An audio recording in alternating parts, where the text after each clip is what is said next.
Duke's mayo. Really? See, I knew you gonna look at me like that. Duke's mayo, salt, pepper, and a little bit of paprika. That's it. Apple cider vinegar, a little bit of sugar, Duke's mayo, and we add a little bit of roasted garlic to enhance the sweetness, and as well as celery seed. And our potato salad, it's Miss Dion's potato salad. Miss Dion's one of our cooks in the back. Oh, really? And she's the one that brings the potato salad to the cookout. She's the one that cooks it for every festive holiday within her family, and that's her recipe. So a lot of things that we have here, we've been working on this project for a while. We started tastings late last year, the project, and all these recipes have been troubleshot dozens and dozens of times. Whether it's, regular dialogue with our associates, regular dialogue with our family members. We want you to be able to identify with the items that we have here. We wanted to tickle your senses. I want you to walk in and be like, I recognize that smell from somewhere, It's like, for me, walking in the morning, the guys are starting off oxtails. It's like me walking into my grandmother's kitchen. I smell the cinnamon, I smell the allspice, I smell the clove in it. And that's why this is home. And this should be home for everybody. Love that. Oh my God. And then with us, we'll be changing the menu 4 times a year. We'll continue to tell more stories, but at the same time, we'll focus on the seasonal ingredients of all these regions. And, we'll continue to tell stories. We're working on a story about Nat Fuller, who was a Civil War soldier, but also was the cook for the soldiers down in Charleston. And he'd make this awesome shrimp pie. Shrimp pie. So we're identifying these stories. A lot of our meals in our stations will coincide with festivals throughout the museum. This year for Thanksgiving, we're doing a holiday take-home, and it's literally it's home. It's you get a smoked turkey.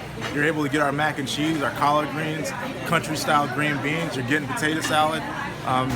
We're doing Maryland-style oysters for the Marylanders. I'm sorry, Maryland-style crab cakes for the Marylanders.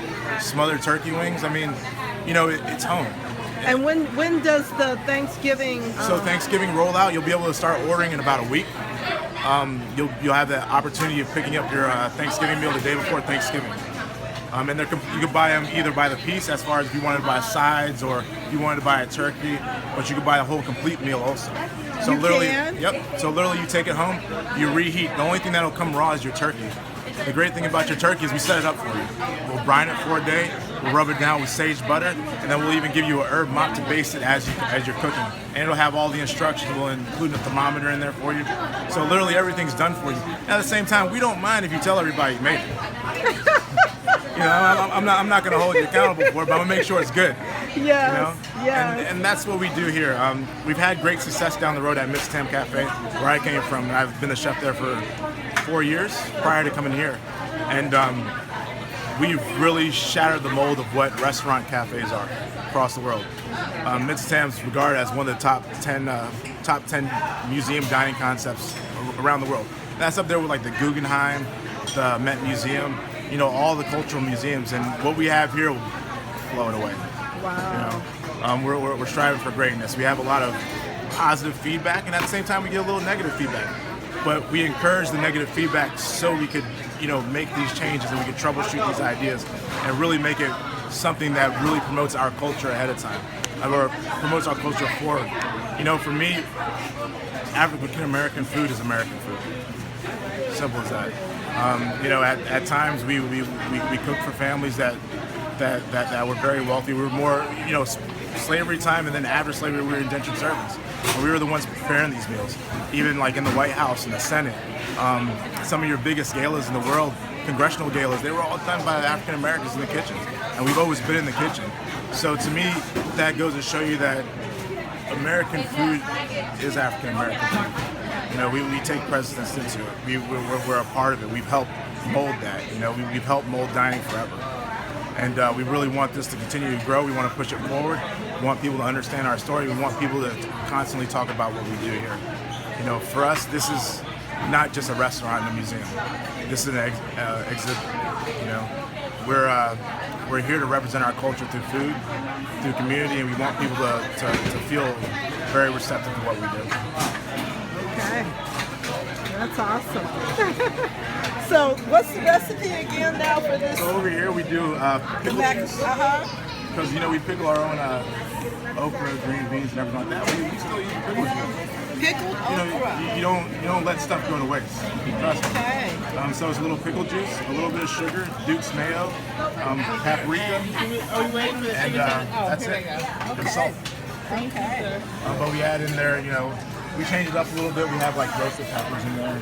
Instead of just adding raw peppers, we have charred onions, and just to really enhance the flavor of those vegetables that are in there also. So are any other recipes like Our mac and cheese. All right, let's go. your mac and cheese is like a home recipe? Mac and cheese Really? is a home recipe, but it's a little different than everybody else. What we've done is, there's two versions of macaroni and cheese all the time. There's the one with egg and there's the one with the roux. We chose not to do either one. Okay. But we still make a bechamel, and we're utilizing cream cheese to help tie it together, so it actually gives it more of a zip, but at the same time doesn't make it as heavy. And then we use jack cheese as well as sharp cheddar cheese in there. And it's oven baked. We still like the crust on top. We have people coming here fighting for the crust on top of it.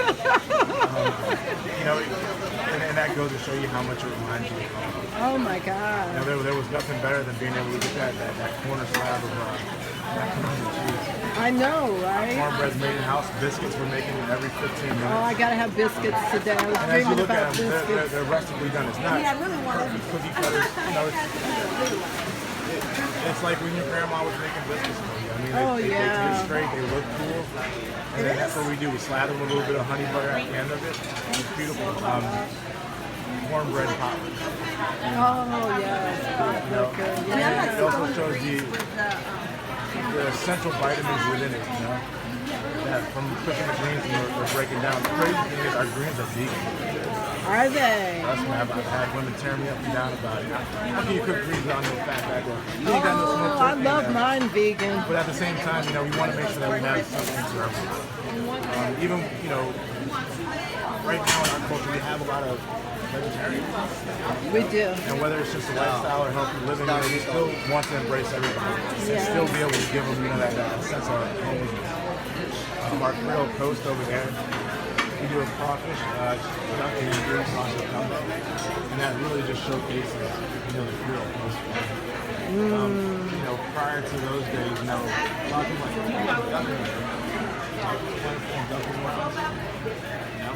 our Brunswick stew has that.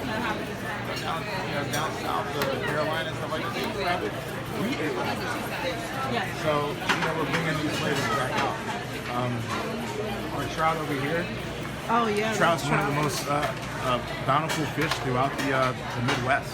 Yeah. And we jazzed it up by actually stuffing it with cornbread, as well as mustard green. So you have the sweetness and you have the bitter. Mustard green. Son of Gun stew, which is a story in itself. Son of Gun stew used to be called the Really? I didn't know that. because how you doing this morning? Because when we'd make these stews, they gave us the junk that was left. So initially it was lungs, it was cow brains, it was everything. It was everything that you didn't want to eat because all the better cuts of meat went out to market. And we couldn't afford them, or they didn't have them for us.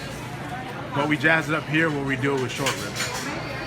So but it's still taking that traditional old school recipe and thought and putting it out here and jazzing up for our guests that come in. We feature a totally vegan empanada over here, which is the cross mingling of Native Americans, Latinos, and African Americans throughout the West. We do a little chanterelle mushroom in there, grilled corn, and we actually juice corn to help bind it but still keep it moist on the inside instead of adding either cheese or cream or something like that. So we're utilizing corn meal, and it helps thicken it up. So it's just natural thickener. Nothing better than blistered carrots. We also do a peach and blackberry cobbler over here, where it's not overly sweet. It has a tad bit of sugar in there, but like the richness of the tanginess of the peaches, going out of season is what helps, really wrap the flavors together. And then our dessert bar, we have a couple of cool items over there from our sweet potato pie.